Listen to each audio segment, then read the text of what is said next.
And welcome to the If They Can Do It podcast, the podcast that interviews absolutely ordinary people who do extraordinary things and wants you walking away thinking, hey, if they can do it, so can I. And this week, I have to tell you, and this has happened before. You've been on the journey with me. This has happened before where you're scrolling on Instagram and you're just kind of going through, maybe you're on YouTube, you're just on social media scrolling, and somebody pops up. And within the first 10 seconds, you just feel like, this is my people. Right. Like you're so encouraged right away. You're so excited. And then you just go look at more content. And in today's world, it is just so important to find people who inspire you, who not just inspire you, but who challenge you to be better, who are vulnerable enough to share their life and go, wow, me too, kind of like this podcast. If they could do it, so can I, because the reality is you are not alone.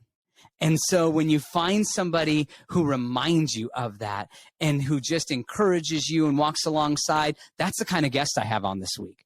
So put on your seatbelt. Okay, so I've been saying your name over and over again, and we were practicing before we hit record. Ayme, how's it going? You're getting good. Perfect. Thank you. Nailed it. Thank you. Whew. All right. Now I'm exhausted. I'm done. You're going to have to carry this for the rest of this episode. Relax now. You can relax. You're doing great. Oh my gosh. Thank you so much for coming on. Oh, thank you for having me on. I feel honored that you would come across my content and feel inspired to reach out and give me the opportunity to be interviewed. Usually I'm on the other side of that, interviewing other people, and I'm like, hey, having these conversations. So I feel very happy about it. Thank you. That's awesome. I mean, there's starting a podcast, because you did, right? What's the name of it? For the Souls podcast. Okay. All right. And I mean, why even start it? Like, what made you think? For me, it was, I always felt like there was such a power in testimony. Mm-hmm. And I felt like society as a whole was lacking the authenticity of people. I feel like, social media and just the whole climate online, everything is very unrealistic to what people live on a day-to-day life, or what they struggle with. So for me, I was like, you know what? I love sharing my testimony. It's my way of almost healing myself as well. Like, it's been very therapeutic to me, because I've come across so many other people that felt alone, which is where I used to be, and then say, oh my gosh, I am so thankful that you had the courage to share this or speak about this, because now I know I'm not the only one going through it. And I just remember that suffocating isolation that I felt when I was going through my things and feeling alone in it and feeling misunderstood, that I was like, you know what? I'm going to start sharing my stuff, my testimony, and I would like to make this a whole podcast. Like, not just me. There's so many different walks of life, different perspectives, different circumstances. Why not platform, like you said, ordinary people, so that the majority of us feel like we can relate and have that hope that things get better, instead of living in this like fantasy land of what Instagram makes you feel like you should be, or you got to be the most beautiful and make the most money and everything's got to look extravagant and lavish, when, a lot of us are just living life. Yeah. Trying to make it, Right. Yeah. Yeah. I mean, because I know just from listening to your content and stuff, you definitely have a testimony. Like, you definitely, when you're talking about going through hard stuff, like, you've done that. And I mean, that's probably one of the things that drew me to your content too, is that you're not just a person with ideas. Like, you're like, no, I've seen it. I've gone through it. So share a little bit. Okay. So let's see. For me, well, I was raised by, my mom got pregnant with me at 16 years old. So up until age 6, I grew up thinking that my stepdad was my real dad. And that is when they broke the news to me that he actually wasn't my biological father, that my father just wasn't in my life. And I think from that moment, it sparked this unconscious sense of unworthiness I suppose. I felt unworthy because I couldn't rationalize why any biological parent would be okay with not being in a child's life, you know? So for me, I internalized that a lot, and it made me very depressed from a very early age. And my sister was born, and she is my stepdad's biological daughter. And immediately I could feel the difference. Wow. I think because I internally knew there is no biological connection, but to also see the difference in how he was with her compared to me, it even made me feel more isolated and alone. And I felt like I didn't belong. And even when in retrospect, I think about it, I'm the darkest one of all my siblings. I'm full-blooded Mexican. They're mixed with like European, Brazilian, Nicaraguan. Like there are a lot of different things. So I stood out a lot with just appearance wise, which even more made me feel like, oh my gosh, people probably see me and they probably just automatically know that he's not my dad, and it put me in a really dark place. And so we started having a lot of family problems. We were clashing heads a lot.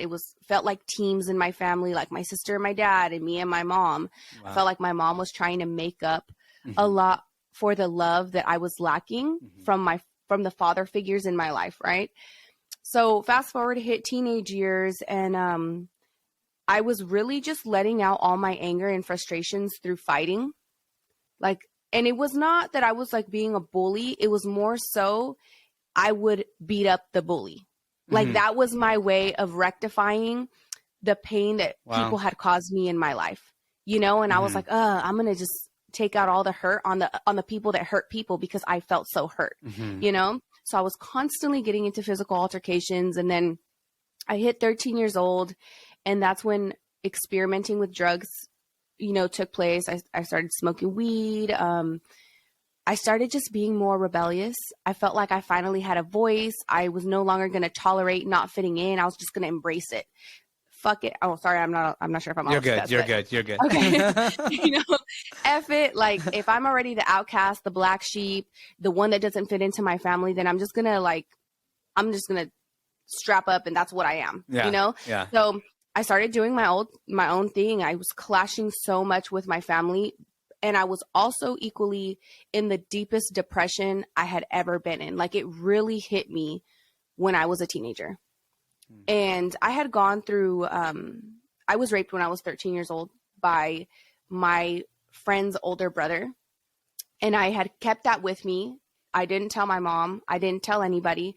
I told some of our friends, but I told them in a way that was like, made it seem like it was consensual because he had like threatened that he was going to out it or say that I wanted it. And there was like a big age gap between us. So I was dealing with that and nobody had any idea that I was dealing with that.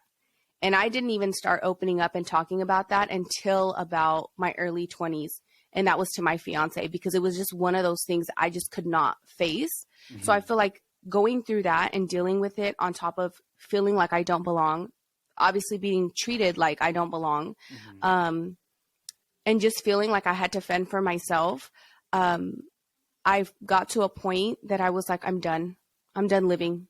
There is no purpose in me living anymore. I'm just here suffering. I'm in so much pain. And I craved an internal peace so bad that I genuinely believed the only way that I could get that peace was to commit suicide. And so at 16 years old, I completely attempted to end my own life. I opened up the cabinet. I took whatever I could find. I drank bleach, literally anything that would poison me into oblivion. I was so ready. And I tell people all the time, there has been no feeling in my life other than feeling the Holy Spirit that will ever top how it feels to really believe that you're going to die. It is the most intense feeling ever to think this is it. I'm done. I'm cool, and I'm cool with it. Like I'm cool with being at peace. But I ended up getting taken to the hospital. I got 5150 for about a week. And in there is where I actually found that there is a strength in me that I must have if God did not take me. Then there has to be a reason why I am here going through the things that I'm going through, dealing with what I'm dealing with internally and mentally. And I told myself that, okay, I'm going to fight this. I'm going to fight my depression. Don't know how I'm going to do it, but I know that I'm going to overcome this, because if I wasn't meant to, then I would be dead by now. Mm-hmm. So I then began my journey to come out of my depression.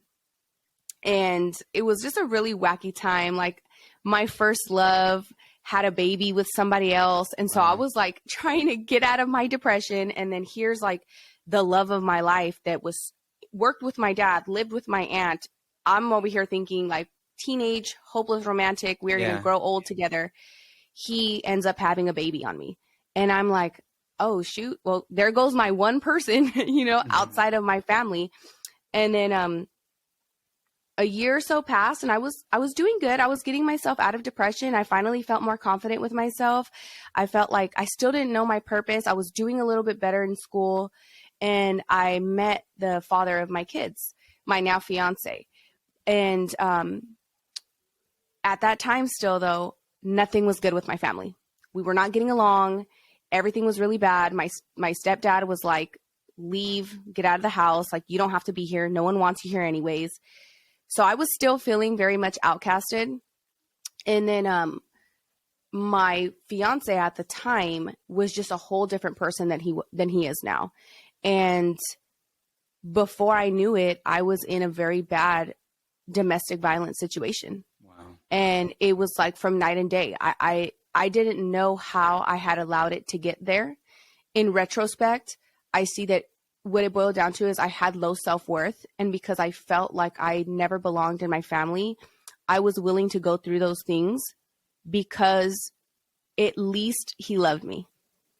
Because I never felt love, at least he loved me. So I'll put up with whatever physical aspect of this relationship because you give me something that I've never had. And it took a lot for me. It took about a year for me to really like get to the point that I was like, I have to leave. And I thank my oldest daughter because she was the one that really gave me that epiphany. I remember waking up and looking at her and thinking to myself, how could I raise a strong daughter if I'm not being strong myself? Mm-hmm. It's a hypocrisy. Mm-hmm. I won't be able to do it. I can't tell her to be a strong woman, to never put up with these things, to be confident, to love herself if I'm not doing those things. So I left him. And I thought I was on a better path. But I think what happened after I left him is that everything of my whole life just caught up to me. Like all my traumas just hit me at once. And my go-to to numb myself from that was drugs. Mm-hmm. So I fell really bad into crystal meth. I was going to college at the time. I had ended up getting a new boyfriend, raising my daughter on my own because it was really bad with me and her dad at the time. And my family was still not talking to me. So I was trying to juggle everything and balance it out on my own. And I think I fell victim to crystal meth because it gave me that energy. It gave me that focus. I could go to school. I could be a mom. I could do what I got to do. And it provided everything that I needed. And before how old were you at the time? At that time, I was 19 years old. Wow. Okay. I was 19 years old. Yeah. Cause I had my daughter I got pregnant with her at 17, had her at 18 years old. So I was 19 and going through this, and much like the domestic violence, before I knew it, I was completely sucked in. Just everything revolved around getting my next fix and doing that. And I vividly remember the day that I was like, what am I doing, Ayme? Like, what the fuck are you doing? Mm-hmm. I had nowhere to live, no car, me and my daughter, we were jumping house to house or whoever would let us stay. And I had $9 to my name. And my friend at the time, who would also do drugs with me, she was an escort. And I was like trying to get her out of that life because she was such a like golden soul. Mm-hmm. And I was just like, no, you don't need to sell your body. No one should have access to your, your vessel like that. Like that is your temple. And she actually went and she busted a date. She went and she saw John so that we could feed my daughter. And that's when it really hit me how rock bottom I had hit.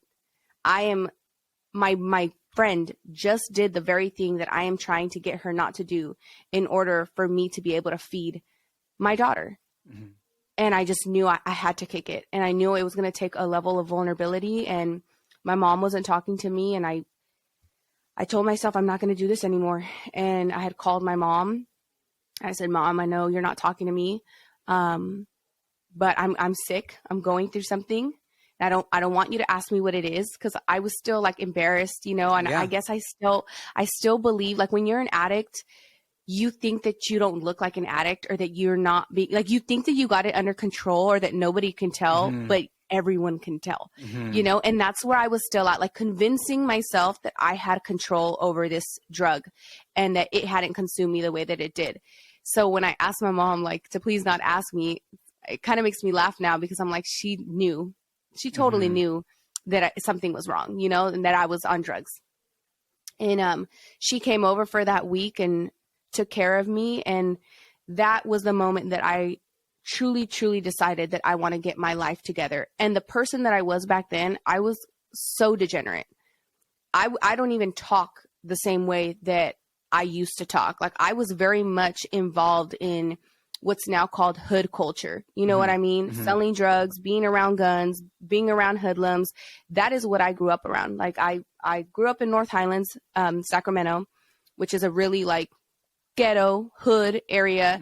Then I moved to Galt, which is in California, and it's a small red town. But still, I was the ghettoest one in my town. Moved back to Sacramento, and that's just the people that I was around. So I normalized a lot of that mentality, a lot of that, you know, street mentality. And I just knew that I didn't want to be that anymore. You know, I saw where everyone was at in that life and living that life. And to me, the word that I would use for it is, it's game goofy. And how do I translate that? Let me see. So people who don't know, do you know what that means? Like, okay, so people, so there's the game, right? Like the hustle, you hustle or whatever, right? And there's laws that you abide by, right? There's like a code of ethics that you abide by. And when you do funny stuff, when you move funny, or you don't know how to be a good business person, you're goofy. Like, your game is goofy. You don't know how to be a good hustler. You don't know how to be good at what you're doing. And I applied that hood mentality to where I was at spiritually in my life. I to me was like, you're being game goofy with your life right now. You are not making the moves that you need to make in your life, and not financially. I mean, spiritually and emotionally. You are getting sucked into this environment, these people that really, they have nothing to lose. You have a daughter, you know God, you come from a good family. Why are you allowing yourself to stay in this, you know? And that's when everything changed. And from that day forward, I told myself, I asked God to fill me with the Holy Spirit, and I was going to trust in whatever direction He led my life. And I kid you not, within 3 years, I was like a whole different person. Every relationship got better. My relationship with my parents got better. My fiance and I got back together, and he was like a whole new person, completely new person. I almost didn't recognize who he was anymore. And he was like the person I always believed that he could be when we were going through domestic violence. Yeah. And so we ended up having our second daughter. And then came our sons. And then this whole last 7 years has really just been dedicated to being the best version of ourselves, coming together to be the best parents that we can be. And for me, pursuing my passion and just sharing everything with everybody so that they can see, like, you can go from being a degenerate, actively engaged in hood culture, like, who had problems with the law. I caught my first case at 16, caught a gun charge at 20, you know, like, I went from being a drug addict, going through everything that I went through, domestic violence, all of that. And I came out, and I did it with the grace of God, you know, but I also had the discipline and the desire in myself. And, that's really what led me down to doing what I do and the content that I make, and just being an oversharer, I guess, of the things that people probably wouldn't share, Yeah. just in hopes that it touches somebody and somebody's like, you know what, I feel this and this is me, and Yeah. give them hope, I guess. Yeah. It's kind of funny how everything started, you said at 6 and finding out, your stepdad wasn't your biological father. That had to rock you. At that point, like, was there any sign, like, he took that on, right, to obviously raise you, and that probably wasn't a thought before then. Yeah. And it's kind of funny how, I don't know, I just think of how important family is. And you were talking about coming from a good family, and there's all of these things that happened, but there was still this good family where, even though they drew a boundary of like, no, you can't be here. No, that you did an episode with your mom. And so obviously, there was these bridges that were built, but how powerful family is, in somebody's life, because I think about stupid mistakes, that I've done. And I've talked about it, on this podcast. I don't think I've talked about the jail stuff before, but I did a couple stints there. I went through a period of like smoking weed and doing all of that kind of stuff too. And it's just weird when you look at the actual statistics, how there's no reason why you should be where you are right now. Oh yeah. Like there's if you just look at what happened to you, and any one of those things is a big enough reason for your life to not be the way that it is right now. Whether it's meth, whether it's, the fact that you had been raped, whether it's, any of that kind of stuff, could have been that. And it's just, it's mind boggling, but it also has to be humbling. Oh, very much so. Very much so. I tell my parents, they obviously weren't perfect in the sense of providing emotional stability for me, and I think in part because my mom was an immigrant. She's now a citizen and a nurse. My dad was a felon. He's now a business owner. Their adversities in their life were more financial. And I feel like that's what they focused on, is providing a financially better life for our family. Yeah. And what ended up failing was the emotional aspect of it. And I was a very emotional person. But the fundamentals that they instilled in me, I feel like, is what allowed for me to stray so far, but come back. Yeah. Because they although they weren't perfect emotionally, the morals that they instilled in me, the values that they instilled in me, introducing me to God and going to church, even when I would fight it when I was younger, like when I needed all of that the most is when I came back to my roots. And that's what makes, I feel, family so important. That's what makes me so dedicated to being aware of what I model for my children. Me and my husband or fiance constantly analyzing ourselves and being self-aware. Are we meeting their needs? Are we creating a space for them to feel safe telling us what their needs are? Are we being balanced? Are we, constantly analyzing ourselves to provide that solid foundation? Because I feel like that's my way of thinking, okay, no matter how far my kids stray, because they may, I think in terms of my situation, right?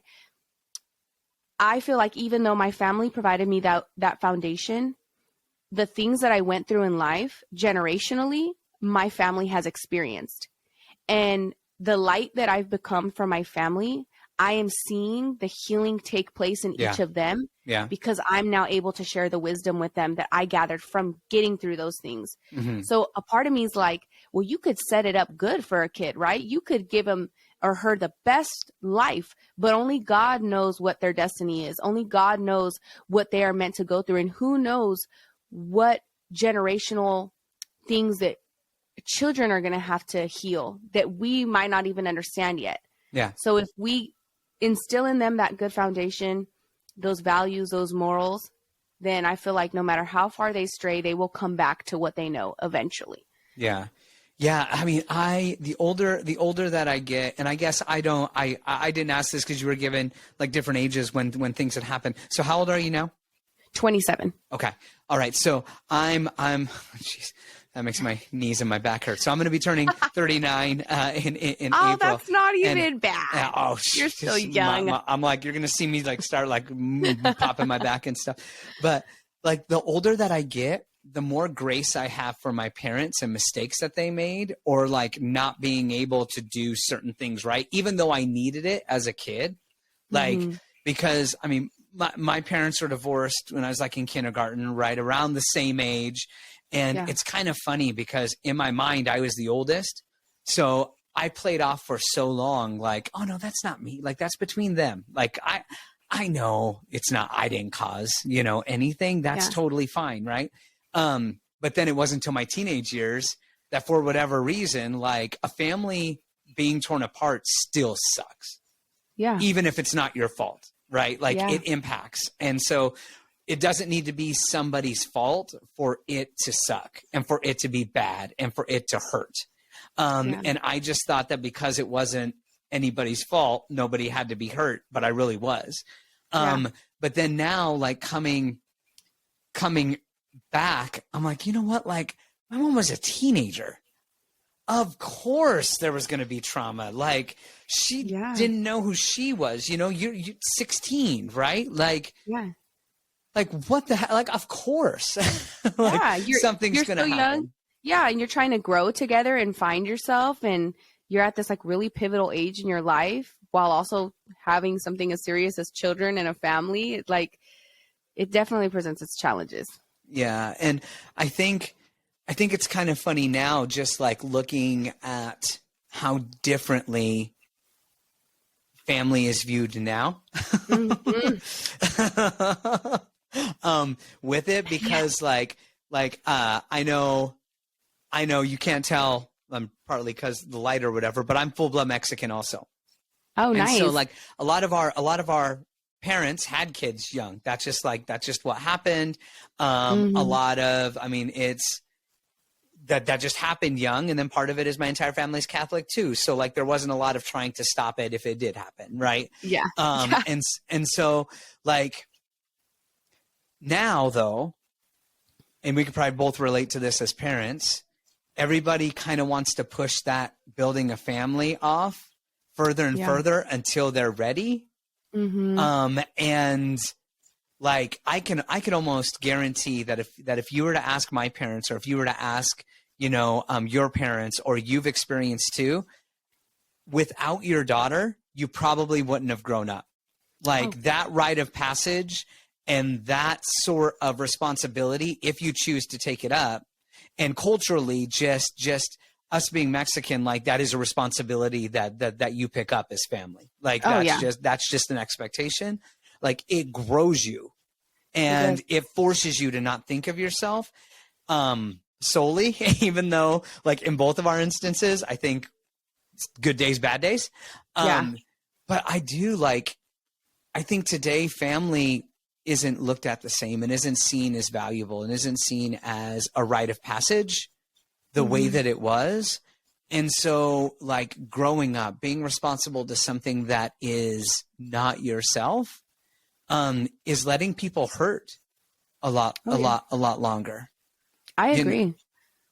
Oh, go ahead. I agree. Go ahead, yeah. The climate of society right now, as it pertains to how they view family, to me, I think it's purposeful. I think they are purposely trying to deconstruct the family because, like you said, statistically speaking, people that come from good families have the one up in life. That's, you know, you statistically will probably get more ahead because of the solid foundation that you have. And we're almost enabling this deconstruction of the family that is creating a lot more people that, like you said, are hurting. And I think what people are doing is they're using the wisdom that, or the faults in our parents or in our ancestors as an excuse to say, this is why families aren't healthy. Instead of saying, you know what, my family may not have known how to communicate in this way or be healthy in this way or whatever, but I can change that for the next generation. I can build a family and I can instill in my family what wasn't instilled in me. instead of saying, oh, because I come from a family that was toxic or couldn't communicate or whatever, I'm never going to get married, or I'm just going to focus on my career. I don't want to be a mom, or I want to just abort the babies that I have. You know what I mean? When I do get pregnant, and avoid responsibility. And I think it's just a scapegoat, really.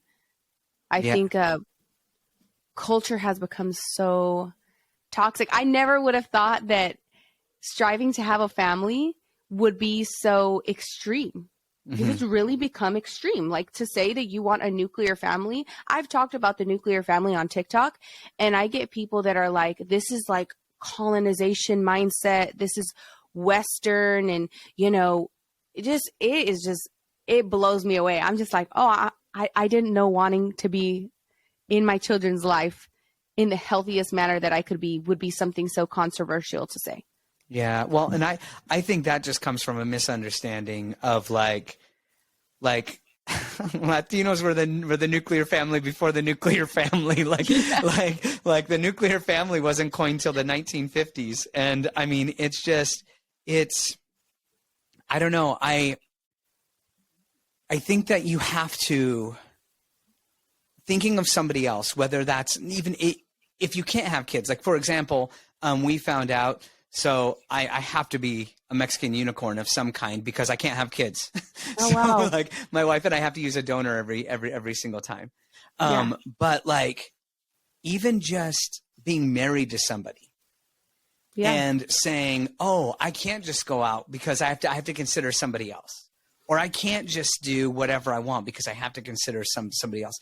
Like, that's not a burden. That's maturity. like somebody who gets to do and who tries to preserve to like doing whatever they want when they want is the definition of immaturity. It's very selfish as well. And there's impacts to that. The older that you get, because it's I forget who I was it was a video or something that I was listening to, but it's like, it's okay to be young and be that, because you're just full of potential and you're figuring it out and you're trying to do that. But if you're like 30 and you're still only acting on your whims or trying to preserve as long as you can, being able to act on your whims, like that is a 40-year-old toddler with some skills from work. I love that, 40-year-old toddler. No, seriously. Do you think that we have this mentality? Because you mentioned you're the oldest, right? Do you think that we are more prone, like eldest children are more prone to understand the impactfulness of thinking about people other than yourself because we're oldest children and we had to do that for our siblings? I think so. I think in particular in your situation and in my situation. So I think it's different if the parent is there all the time and you don't have to think that way out of necessity. Yeah. Right. Because there's good and bads to that, right? A parent who's there all the time and who gets to stay home. Good part is that they're there and they get to stay home. The downside, though, is that there isn't an opportunity for the eldest to step up and provide some sort of structure to that. You know, and that's the good side to that, is they do grow up that way. But yeah, I mean, I know for me with my sister and I, we got really close.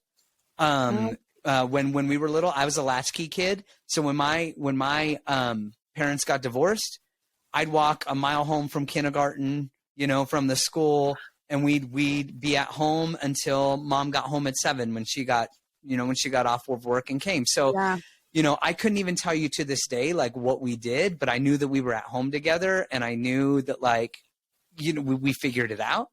But I do think that there's an element to that of like, okay, like I have to step up. They need me. And I also think that's important. I think that's an important value of family to begin with, right? Because the family is the smallest community in any society. And it teaches you how to pick up whatever responsibility, even if it's as a kid, right? Like, hey, if mom makes dinner, that means she doesn't do dishes. Or if, you know, you clean your room, that teaches you how to be a part of a team on the smallest level, you know, and that doesn't mean that people aren't going to get hurt, or that it's that there's going to be toxic things that happen. There's always going to be toxic things that happen because you're dealing with humans. Like, Yep. that's just the way. But the family should be that one thing that, like, nobody's going away, and it forces you to figure it out. Yeah. You saying that right now really just made me think about society as a whole, right? And how you said that family is the smallest community. Mm-hmm. It's so true. We are the smallest community. If there's more of us, right? More people that are dedicated to their families, and then they instill those values, and then we come together, I feel like society would be much different than what it is now. I feel like society has become so selfish, but they don't realize that in their selfishness, they're not learning the fundamentals of being there, truly, truly being there for other people. Yeah. Even though they claim that more, I feel like they claim that more moral high ground, that they believe they truly do care about other people by letting other people just do whatever you want. But I feel like structure is necessary to also caring for people, caring for community, and caring for the world as a whole. Yeah.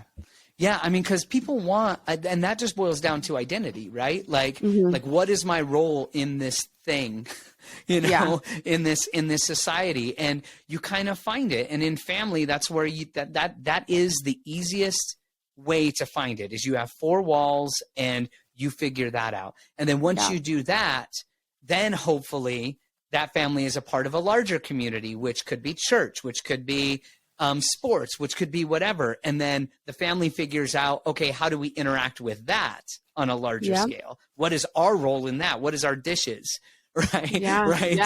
To that community, and what are we about to that? And then it just scales out. And what I think is happening right now is, with people being so isolated, they don't get the practice of being a part of that smaller core community of family. And as a matter of fact, put it off as long as possible, right? It's to learn that. But yet those same, and I don't want to say this like in a bad way, like, oh, those same people are hypocrites, because we all are in a lot of ways. But like, those same people want to have an impact on, like, whatever it is, global warming, or this big issue, or that big issue, and that big issue, when it's like, well, no, like, that's not a skill that you just learn. Like, you can't do heart surgery because you know how to take your temperature and give yourself medicine, right? Yeah. Like, you have to learn, you have to gain the skills, and you have to pick up the heaviest thing possible that you can, so that you can get strong and then pick up the next heaviest thing possible. And sometimes you're not ready for the next heaviest thing that's gonna happen to you, right? Like, nobody, I don't care if you are 36 years old, which I was when we had our little man. I don't care if you're that old. You are never, ever ready to be a parent. It is always going to be way too heavy. It is always going to be that. And then there's this identity crisis of like, well, where's my frame of reference for being a parent? Oh, shoot, it's this person who, like, I held all of this animosity towards for all of what they put me through. Yeah. And so you have to, like, work through, well, where's the good with the bad? Or am I going to go hard opposite of what I experienced because maybe it was truly toxic? Like, it's not minimizing real hurt, but it's like, you have like this little person, and you're trying to figure it out. Yeah. And I think that's the gift of children too, that they present to you, I hear a lot of times that people are like, that they think that us parents are teaching our children. And in many ways we are teaching our children, right? Mm-hmm. But I feel like in more ways, our children teach us. Mm-hmm. The things that I've learned about myself, about my family, about the kind of woman I want to be, the relationship I want to have, how I want to be on a day-to-day basis, the relationship I want my children to have with each other, with us, with family. I was taught that from my children. Yeah. They taught me how to be the most selfless version of myself and to love every moment of it, to not look at it as a burden, to not look at it as like I'm giving up my life, but rather I have this new life that's more abundant in every aspect. Yeah. And I think that's why a lot of children, I truly feel like children are so purposeful and that they save people. My daughter saved me, and this whole climate of like abortion and stuff. I know that I guess for everybody it's circumstantial, but I often wonder how many people are killing the one being in their life that would have saved them. Wow. you know, and how much longer are they going to go through their life not getting to the point or potential that they could be, that child could have catapulted them to. Mm-hmm. You know, I was telling my fiance the other day, if I wouldn't have had my daughter, I don't know if I would have got it together by 21. Yeah. You know, I might have still been here 27, still being a complete degenerate. You know? It's possible because time is a funny thing. Mm-hmm. Like the years go by so fast, and it's so fast. It's completely possible that could have happened. Oh yeah. You know, and I mean, I know for us having little man like forced us, part of that maturing process is like, you're not only, okay, I'm a parent now, but then there are things that like you don't know that you have to deal with until your context changes, right? Like if you would have told my wife and I that, like, what kind of parents do you want to be? Oh, we would have so been on the same page before actually being parents. Like we would have been like, yeah, and this. But then you actually have a child, and now her frame of reference is being homeschooled for all the way up until college, right? From beginning to end. And mine is both parents working, walking the mile, home, latchkey kid, being very, you know, but like that frame of reference for what a parent is, you don't realize there's a clash because you just don't experience it until you're forced to deal with it. And that, again, that's not, I mean, you work it out. And you put aside things and you find that happy middle. What are we going to be about? You know, because there's a balance there, and you mature again. And, you know, for me, it happened later, but I can't imagine like if it would have been like earlier, where if I would have had little man at 24, like how much more mature, how much more would I know, how much more wisdom, you know, would I have had? And so like that makes me feel sad when people aren't starting families earlier, because you're going to hit that wall. Like there's no way around that. You may be in a better financial situation. Yeah, exactly. You know, biologically, I was having a really I was just in deep thought the other day with my fiance, and I was thinking to myself about God, right? And I was thinking about like puberty and like the age that we hit it and like peak reproduction, procreation timeline. And I'm like, man, people are just like, people I think believe that they can like, you could wait for a long time. And it's like, biologically for women, we cannot, you know, we have a certain amount of eggs that can get fertilized, and then it's like done. And then we have like a peak age range that is like our prime for bearing children. And then boom, we're like high risk pregnancy, high risk for so many other things. And it's just, it's kind of frightening to see. And it is saddening in the sense that like, oh man, a lot of moms, because I've spoken to a lot of moms that prioritize their career over families, right?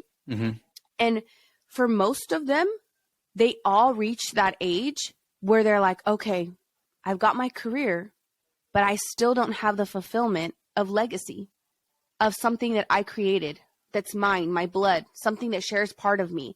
And they desire that. And then they're at this age where it's harder for them. Or they haven't found a man because they've been this hyper independent woman that doesn't need no man. And you know what I mean? And it's sad because I feel like our kids have made me the most content with my life, even though it's been a struggle. And it is a struggle because each phase of their life requires a different version of you. You know, what my daughter, when she was 1, needed a version of me. When she was 4, she needed a different version of me. 8, a different version of me, because she's growing herself. And I myself have to grow with her. And then when you have multiple kids in that, each kid is at a different stage that requires a different version of you. And sometimes you feel like you're a million people in a day, but it's so rewarding to see them grow into who they are, their mindset, the way they view life, the way they communicate and handle things, their character. To me, it's just the most fulfilling feeling ever as a parent. Yeah. And I think that's an honest discussion that needs to happen in our society too, is like, you can't have it all. That there are trade-offs, and can we have an honest discussion about what those trade-offs are? And to not look at compromise as something that's a bad thing. You know what I mean? Even if we break it down to like a relationship level, in a relationship that's balanced and harmonious, there needs to be compromise. You're not going to have your cake and eat it too. There's going to be lots of conversations with your partner that you guys are going to have to meet in the middle and learn to love each other the best way that you guys, the best way for each other, you know, and sometimes that's going to be bending in certain aspects, and that's not a negative thing. You don't have to. And this is where that selfish mentality is plaguing all the younger generation, is they think that they can be that way, and people just have to accept you for who you are. The world has to conform for how you are. Everything just has to change for you. But really, a lot of life is you wanting to change for your loved ones. Yeah. You wanting to change for yourself, your partner, your kids. And I think there's something I really actually want to study that more. Just what you said just made me think about something, because you can't. We are social beings. Like, that's just a biological thing, right? I mean, we are social beings, and you can't expect the conformity to you and be a part of something at the same time without having an impact on identity, or without like figuring out what to be a part of. And I see it all over, where like people do want to feel a part of something. They want an identity somewhere, while not having anybody tell them what to do. Yeah. And those two things are not, you can't have both. No, you can't. You can't have both. You can't have a job and not have a basic uniform, even if it's like brush your hair, brush your teeth, you know, look presentable, right? Yeah. I mean, there's trade-offs, and I don't know, with how quickly things are happening and how quickly the way that we've communicated on the scale that we've communicated, where you could be isolated and have a form of community with somebody on the other side of the world. Like, I don't think we understand the full impact of that yet, because it's happened so fast. Like, it's going to be a very interesting time. But what we do know is nothing can replace family. Yep, I agree. And I think that's why shows like yours and mine are so important, because it gives that relatability. And I feel like this climate of wanting to have your cake and eat it too, wanting to be a part, but also do whatever you want, it's unrealistic. And when they hear real people, and it's really isolating too. A lot of these people that I observe, they're very lost. You know, even though they want to be a part of something so much, they haven't yet gotten to know and explore who they are. And that is part of also the reason why I share testimony, because people who are lost can be found in relatability. You see somebody, you relate to their story, relate to their testimony, and it plants those seeds that people need to find themselves, to be found. You know, and I feel like your work is so important, because you also platform that as well, that authenticity. Yeah. Honest conversations that matter, you know? Well, and I think it's important, just because if you were to have everybody close their eyes in a big auditorium, and I was actually preaching at a youth camp a couple years ago, and I had everybody close their eyes, and I said, you know, if you've ever felt alone, nobody open your eyes, raise your hand. And I went through like just 4 or 5 things, and I had like 10 things written down. But by the time I got to the like 4th or 5th one, everybody's hand was already up. Yeah. You know? Yeah. And so like, I then said, like, the last one I said was whether or not you feel alone in what you struggle with. Everybody's hands up. I said, look around. The most popular person feels the same way you do. Yeah. And the person who feels like they're not seen feels the same way that you do. So the number one lie that you've bought into, and the number one thing that you could know is a lie, is that you are alone. Yeah. Because nobody made anybody else raise their hand. And like, people were honest when their eyes were closed. And so nobody knew which one caused them to raise their hand. But I mean, I think that authenticity and recognizing like, I'm not alone. There are days I feel like a crappy dad. There are days that I feel like a crappy mom. And I am. Like, it's not just like a feel like, no, you're a good dad. You're like, no, for real. I lost it on my son, and I shouldn't have lost it on my son. Like, for real. I was crappy, you know, kind of a thing. And like, but that's okay. because you're figuring it out. Like, be better tomorrow, you know? It's part of the human experience.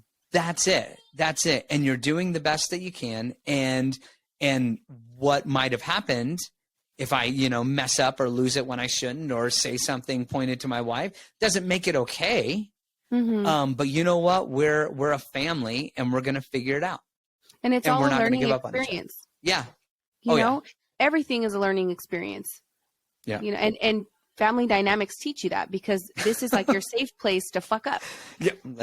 Let's go. My kids do so good in school. Yeah. They're back in school. I was homeschooling them for a little bit. Now they're back in school. And they're just so well behaved. I get so many compliments. Yeah. And I'm like, man, at home, you guys make me want to ram my head to the wall half the time.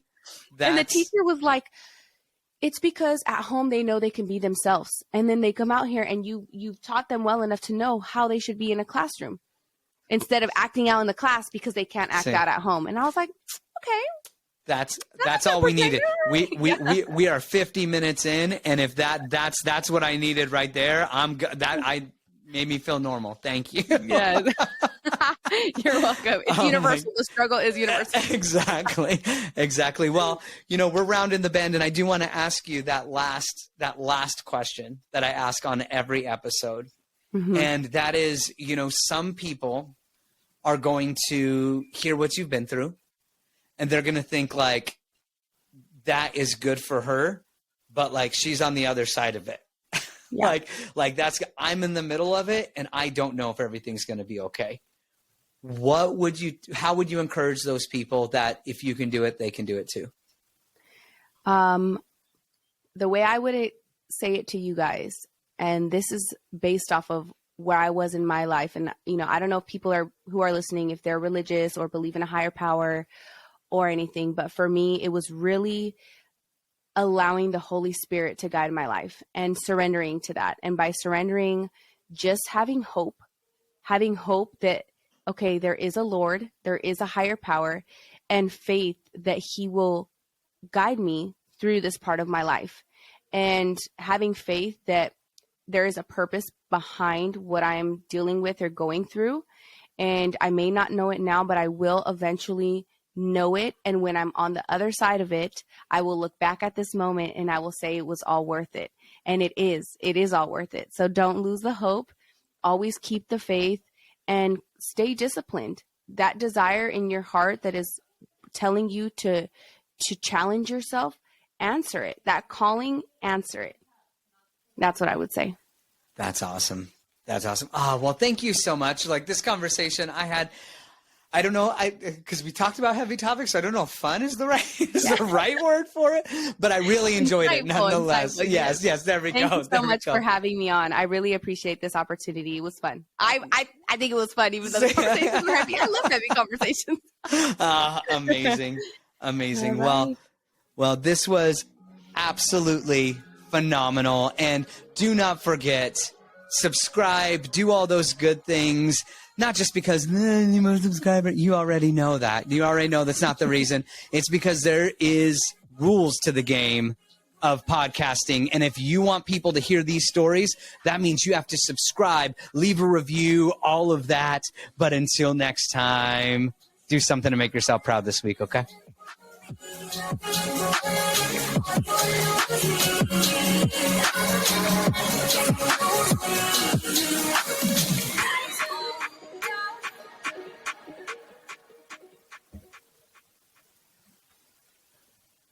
All right, we got it.